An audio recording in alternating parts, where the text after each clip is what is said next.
ఈరోజు మరో కొత్త వీడియోతో మీ ముందుకు వచ్చాను. అదేంటే మనమందరం మగ్గం వర్క్ మరియు ఎంబ్రాయిడరీ వర్క్ గురించి తెలుసు, ప్రతి ఒక్కరూ వేయించుకొని ఉంటారు. కానీ అవి ఖరీదుతో కూడుకున్నవి. కానీ ఇలా నార్మల్గా మనం మిషన్ పైన ఎంబ్రాయిడరీ వర్క్ ఏ విధంగా వేసుకోవాలి, నార్మల్ మిషన్ పైన ఎంబ్రాయిడరీ వర్క్లా ఎలా స్టిచ్చింగ్ చేసుకోవాలి, అలాగే చిన్న చిన్న డిజైన్స్ మనం ఎలా కుట్టుకోవాలి అన్నది ఈ వీడియోలో ఒక డిజైన్ వేసి దానిపైన స్టిచ్చింగ్ చేసి చూపిస్తున్నాను. వీడియోలో చూపిస్తున్న విధంగా మనం ఒక బ్లౌజ్ పైన ముందుగా మనకు నచ్చిన డిజైన్ని వేసుకోవాలి. అలా వేసుకున్న డిజైన్కు మనం ఏ కలర్ని అయితే దారంగా తీసుకోవాలనుకున్నామో దాన్ని ఇక్కడ చూపిస్తున్న వీడియోలో చూపిస్తున్న విధంగా ఎక్కడైనా టైలరింగ్ మెటీరియల్ అమ్మే షాప్లో మనకు ఆ దారం అనేది దొరుకుతుంది. దాన్ని ఇలా బాబిన్కి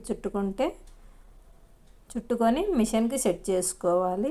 ఇలా సెట్ చేసుకున్న తర్వాత మనం ముందుగా వేసుకున్న డిజైన్ పైన స్టిచ్చింగ్ నార్మల్గా మనం ఏ విధంగా స్టిచ్ చేస్తామో అలా స్టిచ్ చేసుకుంటూ రావాలి. ఇలా మనం వేసుకున్న డిజైన్ మొత్తాన్ని కూడా కంప్లీట్గా స్టిచ్ చేసుకుంటూ వస్తే డిజైన్ మొత్తం కంప్లీట్ అవుతుంది. ఇలాంటి మరిన్ని వీడియోస్ కావాలి అనుకుంటే ఈ ఛానల్ సబ్స్క్రైబ్ చేసుకొని లైక్ చేయండి. అలాగే ఇంకా మరిన్ని డిజైన్స్ కోసం నా ఛానల్ని సబ్స్క్రైబ్ చేసుకోండి. ఇంకా ఏవైనా అర్థం కాకపోతే కామెంట్ చేయండి. ఇలా స్టిచ్చింగ్ చేసుకున్న తర్వాత ఈ డిజైన్ మొత్తం కంప్లీట్ అవుతుంది.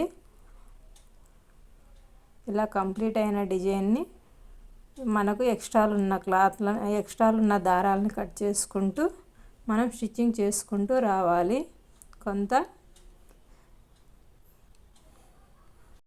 ఈ వీడియోని మీరు బాగా గమనించినట్లయితే మనకు స్టిచ్చింగ్ అన్నది స్టార్టింగ్లో మరియు ఎండింగ్లో అన్నది రఫ్ చేసుకోవడం కంపల్సరీ, లేదంటే దారం అన్నది ఊడిపోతుంది, మనకు డిజైన్ అన్నది సరిగా ఉండదు. కాబట్టి రఫ్ చేసుకుంటూ స్టార్టింగ్ అండ్ ఎండింగ్ రఫ్ చేసుకుంటూ మనం స్టిచ్ చేసుకోవాలి.